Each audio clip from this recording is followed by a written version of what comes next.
If you're petite, 5'3" or less, why does it feel like weight loss is so hard for you compared to friends who are taller or in larger frames? I'm gonna explain to you exactly why weight loss feels harder when you're petite and what to do about it. This is really important for South Asian women specifically because you might not know, we actually tend to be amongst the shortest populations on the planet. And so it's really important if you're trying to lose weight to learn about your body type and how to work with that. So let's dive in. I'm gonna share with you exactly why weight loss is harder when you're petite and then a couple of specific things you can do to lose weight sustainably even when you're in a smaller frame. The long story short, weight loss is harder when you're petite because your energy needs are just less than somebody who is in a larger frame. Like, think about it, right? You have fewer cells on your body needing energy when you are 5'3" than somebody who is 5'8", right? They just have more cells on their body and so they need more fuel. It's like when you're driving a Prius versus a giant like Hummer truck. One takes up more gas and needs more fuel to sustain itself. And that's okay, right? That is the bodies we've been dealt with and we're gonna learn how to work with that. So let's take an example of what this actually looks like in practice. Let's say we have two women with the exact same BMI. One is 5'1", 160 pounds, and the second one is gonna be 5'8", 200 pounds. Both of them have a BMI of 30. For this example, let's say they're sedentary, so they don't get many steps in a day and aren't exercising right. The first woman, her maintenance calorie needs are gonna be around 1,600 pounds. So this means that that's how much she needs to maintain her weight. Eats around that amount regularly, she'll maintain a weight. Now, the woman who is taller, however, her maintenance needs are gonna be higher. Her maintenance calorie needs are gonna be around 1,930. And so you can already start to see, right? She needs about 330 more calories to maintain her weight. Now, let's say this woman actually wanted to lose weight. Let's start with putting them in a 20% calorie deficit to begin. The woman who is petite, for maintenance is 1,600, she's gonna start that calorie deficit at 1,280 calories. Now, the woman who is taller, her 20% deficit is gonna be 1,545 calories. Again, you can already see she's able to lose weight eating more food than the woman who is more petite. So what is the solution to this? If you're petite, do you just have to suck it up and eat super low calorie? No. The answer, I would not recommend doing that, primarily because that's not very sustainable. That's a pretty low calorie target, and if you have a social life, if you're trying to go out to eat, if you want to have a drink here and there, it's gonna really be tough to stick to such a low number. And so ideally, we want to be losing weight on as many calories as we can sort of get away. And so what can we actually do about it? How do we lose weight on higher calories when you're petite and do this in a more sustainable way? Here's how. I'm going to share with you 4 really important strategies to keep in mind when you're petite trying to lose weight. Now, the first lever we have is to up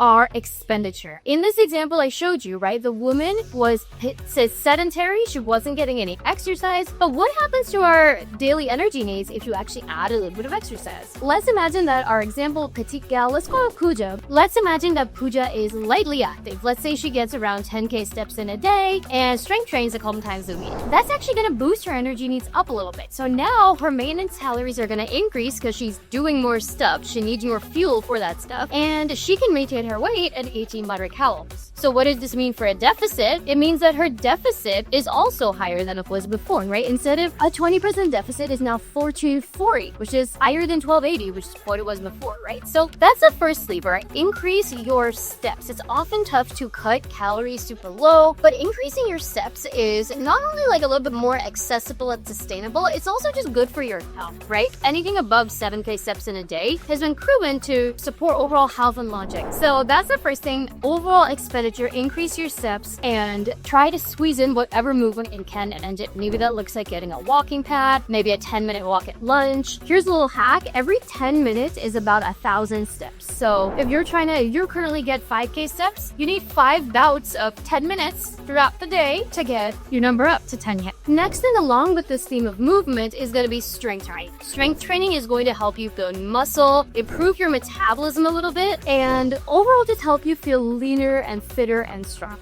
And when it comes to boosting our metabolism, we want to use every tool in our tool. For all women, I would suggest strength training, but if you're petite, I would really prioritize it because it is going to help you with that overall energy expenditure too. Not only are you burning calories in the gym, you're also using energy to repair, recover, build muscle when you're resting as well. All right, so we talked about increasing your movement. We talked about increasing your metabolism a little bit with strength training. The next strategy when you're petite is to go for small exercise. I know that some of of you want to lose weight as fast as you can and you want to be a huge deficit to see that fast weight loss. But if the deficit is not sustainable, you're not going to lose the weight, right? You're going to stick to it for like a day or two and then rebound. And so figure out what number is actually sustaining it during, right? For a lot of women in my coaching company, we don't start at a 20% extent. That's kind of big. For a lot of women, we start off at 10% or 15% because realistically, that's more sustainable. They're able to go out, they're able to have a drink here and there, have a little dessert, and they're still losing weight is a process that's actually more realistic and they're actually going to see through, right? Sustainability is number one. So let's go back to our example of Pooja. When we increased her movement and put her in that 20% deficit, her target was 1,440 calories, which is fine, but it's still on the lower end. Let's say we made that deficit 10% instead of 20%. Now her target is 1,620 calories.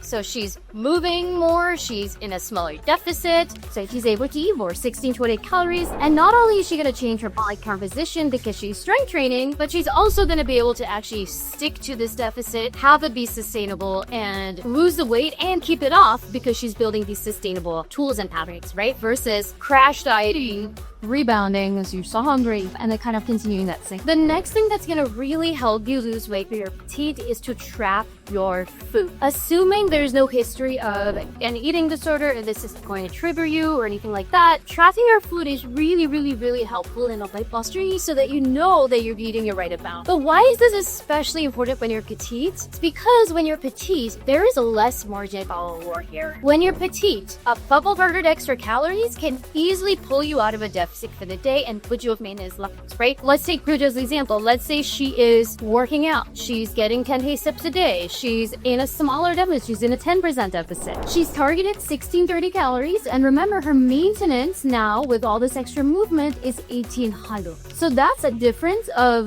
170 calories. You know what's 170 calories? A bag of chips, an extra cookie, a few extra tablespoons of oil when cooking. And so I'm not saying this to scare you or make you, fear your cookies. Like, you can definitely eat those things, but you can see how if Pooja isn't tracking her food and she's sort of eyeballing stuff, she's estimating, guesstimating, she very easily could be eating at base. And so if you are petite, if you feel like you're doing all these things, you're getting your steps, you're getting your movement, you're staying active, your deficit isn't too large, you may just not be tracking super. It may be that you're accidentally eating at maintenance if you're not tracking your food. And so this last one is really important. When you're petite, when you're trying to lose weight, tracking can be beneficial and tracking accurately can be really beneficial. Tracking in general is helpful for most people to lose weight, but when you're petite, it's going to be a little extra important and a little extra important to be tight with your chart. So a little bit maybe less eyeballing, a little bit less guesstimating. Maybe you got to pull out those measuring cups and this food scale just to make sure that we're not accidentally eating at maintenance because it's so easy. When we compare Pooja, he's 5'1", to our other girl, let's call her Priya, who is 5'8", right? Priya's maintenance needs are so much higher. Her deficit is larger. A little bit extra, she could still be in a deficit for the day. And so that's why being tight and accurate with tracking the teeth is crucial for a balance. And I know some of you watching this might be like, well, I don't know how to track my mom's Indian food. I don't know how to track when I eat out. I don't know how to track XYZ. And I get it. We've all been there. You definitely will have to eyeball in scenarios. There's no going around. We just had to minimize that as much as we can and measure what we can. At least we will hear. I posted kind of tips on my IG on how to track South Asian food, how to track different dishes when you eat out. I have a whole series called Tracking School, so make sure you check that out. And if you are somebody who needs help with your fat loss journey, you're not sure how many calories you should be eating, what your movement should look like, if you feel like you're in a plateau, like spinning your wheels, I'd love to invite you to come work with us inside Boss Body Revolution. I run a coaching team that specializes in helping South Asian women shed fat, build muscle, and we work with women at all over the spectrum, from moms to busy work professionals. We are certified in a huge range of topics. So if you're a petite gal wanting to feel your best in your body, click the link below and apply to work with Petite.